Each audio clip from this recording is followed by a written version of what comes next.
રાજસ્થાનના દौसाમાં પણ ભારે વરસાદથી મુશ્કેલી સર્જાઈ। શહેરના અનેક વિસ્તારોમાં રસ્તાઓ જળમગ્ન થઈ ગયા છે। એવા દ્રશ્યો દેખાઈ રહ્યા છે। એટલું જ નહીં, નીચાણવાળા વિસ્તારોમાં પણ પાણી ભરાવવાથી વાહન ચાલકો અટવાયા।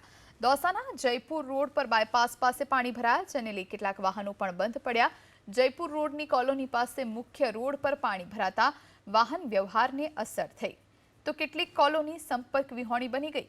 શહેરના ગાંધી તિરાહા, નાગોરી પુલિયા, બરકત સ્ટેચ્યુ, ગાંધી ચોક સહિતના વિસ્તારોમાં પાણી ભરાયા।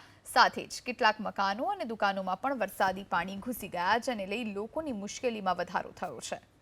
દौसाના જયપુર રોડ પર બાયપાસ પાસે પાણી ભરાયા, જેને લઈ કેટલાક વાહનો પણ બંધ પડ્યા।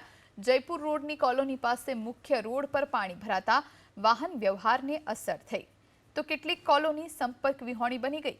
શહેરના ગાંધી તિરાહા, નાગોરી પુલિયા, બરકત સ્ટેચ્યુ, ગાંધી ચોક સહિતના વિસ્તારોમાં પાણી ભરાયા। સાથે જ કેટલાક મકાનો અને દુકાનોમાં પણ વરસાદી પાણી ઘૂસી ગયા, જેને લઈ લોકોની મુશ્કેલીમાં વધારો થયો છે।